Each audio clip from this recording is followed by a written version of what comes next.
Vayamos a ver la clase.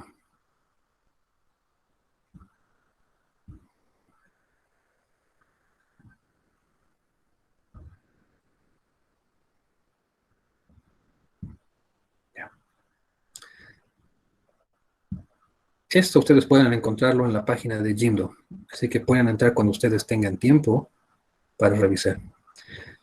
¿Logran ver la presentación en la página de Prezi? Sí, doctor. Ya, entonces comencemos. El tema 2 se basa en repasar lo que es la célula. Y este tema ustedes ya lo han visto en la parte de histología. Una célula es la base de la estructura que tenemos nosotros los seres vivos. Tiene una membrana que es clave e importante para los primeros temas de este parcial, que no solamente separa a la célula de las otras, le da su peculiaridad. Esta membrana se le llama bicapa fosfolipídica.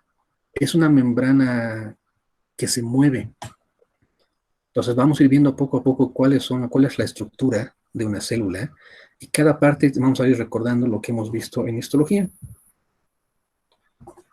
Hay que partir de la membrana, que es lo que vamos a ver en los siguientes temas. La membrana rodea la célula, pero ¿cuáles son las funciones que tiene? Hay un transporte que puede ser pasivo o puede ser activo. Transporte pasivo se refiere a que no utiliza energía. Imagina que tienes un vaso con agua y pones un trozo de tela encima. Si volteas el vaso, el agua puede atravesar la tela y pasar de un lado al otro. Ese es un transporte pasivo, un transporte que no requiere energía. Un transporte activo es cuando utilizas energía, cuando fuerzas a alguien a entrar o a salir de la célula. Para que el agua pueda entrar o salir de la célula, hay pequeñas puertas o poros en esa membrana, por las cuales el agua puede moverse, para que se imaginen de esta forma. Pero cuando algo es demasiado grande para que atraviese esa puerta, hay que abrir una puerta especial. Y para abrir esa puerta especial utilizamos energía. La forma en la que la membrana consigue esa energía es mediante esto, las bombas de sodio-potasio. Los electrolitos tienen cargas eléctricas, eso deben recordar de la química de colegio. Van a volver a estudiar esto en la parte de bioquímica. Sé que a la mayoría no les va a gustar esa materia, pero no es tan difícil. Estas cargas eléctricas hacen que esta membrana tenga una polaridad, una carga positiva en un lado de la puerta y una carga negativa al otro lado de la puerta. Cuando se une un electrolito o una proteína, cambia esa señal eléctrica, se manda una pequeña descarga, haciendo que la puerta se abra o se cierre. Otras formas en las que la membrana puede hacer que ingresen ciertas sustancias es provocando, por ejemplo, esto, la endocitosis. Que la endocitosis de por sí se divide en otras tres. Fagocitosis, cuando estás ingiriendo algo sólido, pinocitosis, cuando estás ingiriendo algo líquido. Y una forma de endocitosis está mediada por un receptor específico. Imagina que tú eres una célula. ¿Qué podrías fagocitarte? Digamos una hamburguesa. ¿Qué podrías hacer tu pinocitosis? Tomarte un refresco. ¿Qué sería mediada por un receptor? ¿Qué comerías tú a la fuerza? ¿Mm? En mi caso sería, por ejemplo, una aceituna. Odio las aceitunas. Pero si mi mamá me jala la oreja y me dice, come, como. ¿Cuál va a ser el receptor? Que ella me jale la oreja. Me está obligando a ingerir esa sustancia. Entender un tema se trata de reducirlo a la forma más sencilla de expresión. Así que vamos a tratar de mejorar, en su caso, sus técnicas de exposición. Exponer un tema no es sentarse y leer las diapositivas de principio a fin.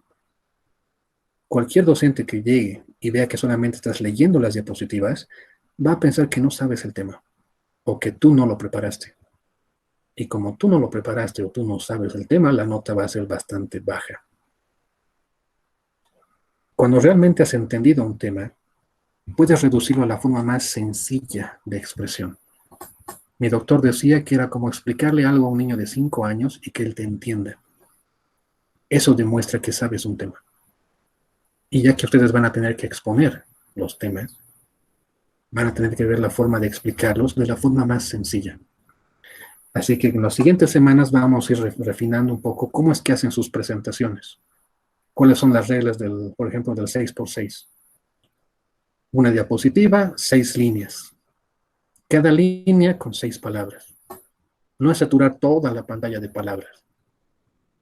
Las animaciones también pueden distraer, pero hay que saber cuándo colocarlas. Les voy a enviar igual videos para que vean cómo se maneja esto, para que vayamos mejorando. Vayamos a ver pero un poco más de la membrana. Aquí están viendo una estructura que pueden encontrar en el libro de histología, la membrana plasmática. Esta pequeña cabecita de hecho es grasa. Y esas dos patitas que están viendo le tienen miedo al agua. Así que esta área es hidrófoba. Se unen para que el agua no llegue a ellas. Pero esa estructura puede moverse. Eso que están viendo de color azul son proteínas y son canales. Fíjense acá que dice proteína canal. Es un transportador. Este pequeño espacio, por ejemplo, está abierto. Así que puede permitir que ciertas sustancias entren o salgan. Esta otra está cerrada. ¿Qué la va a abrir o la va a activar? Un cambio en el potencial eléctrico. La concentración de sodio y de potasio es diferente dentro y fuera de la célula. Eso le da una carga eléctrica específica. Y cuando un electrolito se une a este receptor por fuera o por dentro, cambia esta estructura eléctrica y hace que esta puerta que estaba cerrada se abra. Pero ya que hay bastantes sustancias y no todas pueden entrar por esta puerta, hay varios tipos de receptores. Fíjense, aquí esta proteína integral. Se llama integral porque atraviesa toda la estructura. Algunas solamente están en una parte interna o externa. Entonces, esto vamos a tener que leer un poco más para que ustedes puedan entender cómo funciona. Aquí hay un pequeño video para ayudarlos a entender. Se va a distorsionar un poco la imagen porque el formato está para que lo puedan ver en el celular. Pero vamos a ver cómo funciona. Entre la maquinaria bioquímica del interior celular y las duras condiciones del exterior se extiende la membrana plasmática. Resulta sorprendente la extraordinaria flexibilidad de este complejo molecular. Vamos a comprobarlo. La presión ejercida consigue deformarla, pero rápidamente su estructura se recupera. Las moléculas de lípidos espontáneamente reconstruyen la doble capa, debido a que poseen una cabeza polar que interactúa con el agua y colas no polares que la repelen. Añadamos colesterol y unos pocos oligosacáridos, y ya tenemos la estructura básica de la membrana plasmática. Dispersas en esta estructura básica nos encontramos con distintos tipos de proteínas. Algunas de ellas reciben señales del exterior celular. Otras transportan nutrientes hacia el interior. Así, podemos concluir que la estructura de la membrana plasmática es un mosaico de lípidos, oligosacáridos y proteínas. Estas moléculas no permanecen fijas en la estructura, sino que pueden cambiar de posición, por lo que se dice que la estructura de la membrana es un mosaico fluido.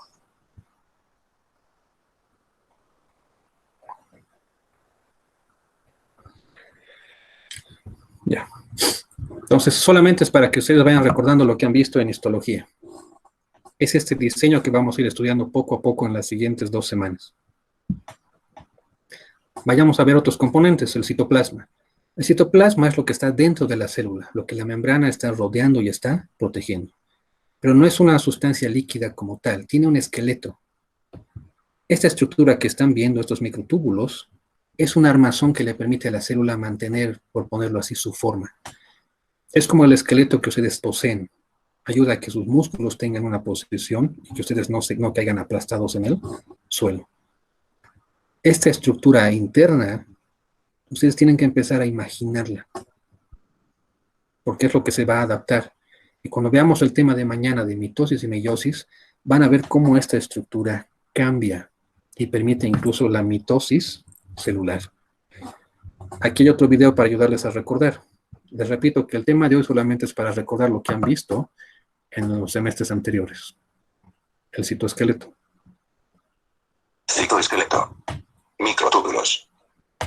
El El citoesqueleto es una red de proteínas fibrosas que determina la forma de las células que no tienen pared celular, apoyando los movimientos de las células, proviendo apoyo para los organelos celulares y proviendo apoyo para la división de cromosomas en la separación celular.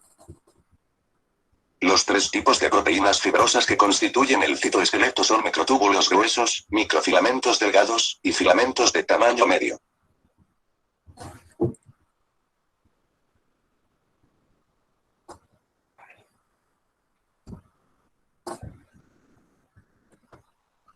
Los microtúbulos están hechos de subunidades formadas por una proteína, llamada tubulina. Cuando las partículas no están formando microtúbulos, están disueltas en el citoplasma, estas subunidades están siempre listas y disponibles. Los microtúbulos se ensamblan y desensamblan cuando la célula lo requiera. Las subunidades se reconstruyen por medio de centros organizadores de microtúbulos localizados en varias partes de la célula. Todas las células eucariotas tienen un centro organizador de microtúbulos cerca del núcleo llamado centrosoma. Durante la división celular, el centrosoma produce microtúbulos para el ecuador celular que separan los cromosomas y los dividen en dos células hijas.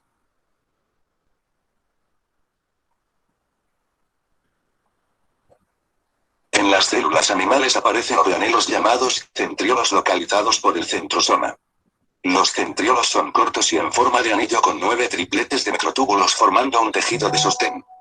Cuando la célula comienza a dividirse, los centriolos se duplican. Cada par se mueve a cada célula hija. En células que tienen cilios o flagelos, los centriolos se multiplican, se mueven a la superficie de la célula y se disponen justamente atrás de la membrana formando cuerpos basales. 10 pares de microtúbulos crecen en cada cuerpo basal, un par crece en el centro del cuerpo basal, el resto de los pares están alrededor del cilio o del flagelo.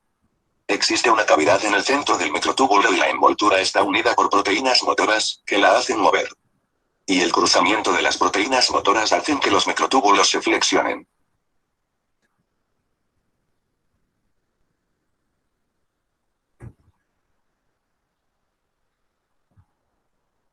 El movimiento sincronizado de esos grandes hilos de proteínas motoras que unen el microtúbulo permite sus movimientos de arriba hacia abajo de los cilios, así como el movimiento del flagelo.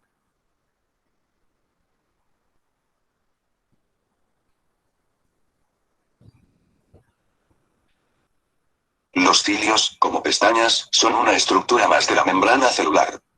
Los cilios mueven organismos como son los paramecios en su ambiente con movimientos continuos. El flagelo es considerablemente más largo que los cilios, aunque en menor número. El flagelo se mueve de un modo más rápido. Los espermatozoides de la mayoría de los animales utilizan su flagelo para moverse. Y varios organismos como los nucleoides. Los microtúbulos se cree también que están involucrados con el movimiento de los organelos principales dentro del citoplasma. Uno de los propósitos es sujetar vesículas u otros organelos. Tienen proteínas receptoras y ellas se unen al microtúbulo para llevarlas de un lugar a otro. Motores celulares los encamina a su destino a través de microtúbulos, que se extiende en toda la célula.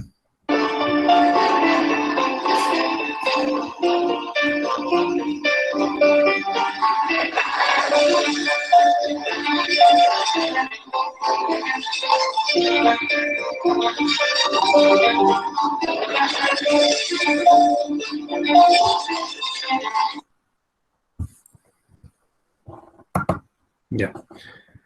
Entonces, lo que han visto aquí de los microtúbulos también participan en lo que es la contracción muscular. Lo que han visto en este momento era, por ejemplo, los vasitos de actina y miosina, que parecían esos dos piecitos que van caminando. Es la forma en la que la fibra muscular se va contrayendo una sobre otra.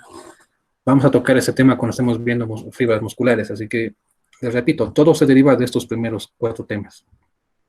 Vayamos a ver otra parte, el retículo endoplasmático. El retículo endoplasmático, recuerden que se divide en retículo endoplasmático rugoso y en el liso. Es la forma en la que las células van a producir ciertas sustancias. Aquí nos interesa, por ejemplo, los ribosomas. Toda la información de la célula está en el núcleo. Ya que el núcleo no puede salir, porque está atrapado dentro de la membrana nuclear, manda la información a través del ARN mensajero. Esto va a llegar a los ribosomas. Aquí se va a copiar la información. Esto va a pasar al retículo endoplasmático rugoso para procesarse. Luego va a pasar al retículo endoplasmático liso o al REL para refinarse. Así que veamos esto en forma más sencilla. El rugoso lo que va a hacer es sintetizar. Vamos a producir información acá. ¿Quién va a trabajar aquí? En este caso serían los ribosomas. Imagínate que tú estás en tu casa con tu hermano menor y no quieres levantarte de tu cama. Le pides a tu hermano que te haga un sándwich. Ya que tu hermano te quiere, te va a hacer caso y lo va a hacer. Pero tú le vas a dar las instrucciones. Eso es lo que hacen los ribosomas con la información que está presente en el ARN mensajero. La instrucción tendrá que decir, tomas un pan de este tamaño, lo cortas en esta forma, le pones esto, esto, esto, lo cierras, lo cortas en dos y lo pones en un plato. Son todas las instrucciones. Esa es la información que le llega al ribosoma por el ARN mensajero. Esa información la va a utilizar el ribosoma para trabajar aquí. Una vez que se ha trabajado acá, se refina o se empaqueta aquí, en el liso. Esto es recordar lo que ustedes han visto en histología, es analizar el retículo endoplasmático y el sistema de Golgi. Así que les repito, esto ya lo saben. Lo han estudiado en las materias que estaban en los cursos inferiores. Cuando ya se ha procesado, aquí está el aparato de Golgi, que lo que va a hacer dentro de sus cisternas es formar estas pequeñas vesículas. Estas vesículas van a estar llenas de lisosimas. Prácticamente lo que tienen en su interior, para que lo vean fácil, es ácido, diseñado para digerir o eliminar ciertas sustancias. Y estas vesículas o lisosomas pueden ser primarios o secundarios. Un lisosoma primario está lleno de enzimas que se llaman hidrolíticas. Es esto. Esta membrana o esta cápsula que están viendo evita que este ácido dañe las células. Igual que el ácido gástrico que tienen en su estómago está contenido en el estómago. De esa forma no daña otras estructuras. Se llama el lisosoma secundario cuando esto se ha unido a alguna otra sustancia y el ácido empieza a digerir el objeto que ingresó. Si entiendes este principio, vas a entender después lo que es sangre. Imagina este lisosoma como un glóbulo blanco. Imagina esta cosita verde como una bacteria. El glóbulo blanco va a ingerir o va a fagocitar a una bacteria y en el interior estas lisosimas van a destruir esa bacteria. Estos son los temas básicos que ustedes ya deberían haber dominado en las materias de los semestres pasados. Fisiología les va a ayudar a entender o a unir esa información. Lo que habías leído en histología, más lo que habías leído en embriología o genética, lo vas a unir aquí y te va a permitir entender cómo funciona realmente el cuerpo humano. Esa es la materia de fisiología. Entender cómo funciona normalmente. Cuando entiendes cómo funciona normalmente, entender lo que pasa cuando el sistema está mal, se llama fisiopatología. Y lo van a avanzar de aquí a 2 semestres. Es la base para entender después lo que es la semiología. Otra parte importante en las células es la mitocondria. Y de hecho hay una teoría que dice que la mitocondria era una bacteria que en algún momento entró dentro de una célula en formación y se quedó a vivir ahí. Y funcionan en perfecta simbiosis. ¿Por qué dicen que es una bacteria? Porque tiene su propio ADN. ADN mitocondrial. Es diferente al ADN nuclear. ¿Para qué te sirve la mitocondria? Porque la mitocondria produce energía. Dependiendo de la cantidad de mitocondrias en tus células musculares, depende para ver si esas células son de alta o baja resistencia. Esta energía que es producida por esas mitocondrias, que son estos puntitos brillantes que están viendo aquí en el video, van a interactuar con la membrana. Cuando lleven bioquímica, les van a hacer leer, por ejemplo, el ciclo de Krebs, que es formación de energía. Aquí entran en juego las mitocondrias. La producción de energía para forzar al músculo a la contracción proviene de ellas. Para permitir la apertura o cierre de una compuerta para que ingrese o salga una proteína o una enzima, depende de las mitocondrias. Este video sí se va a descomponer un poco más porque es bastante pequeño, pero véanlo para recordar.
Ya.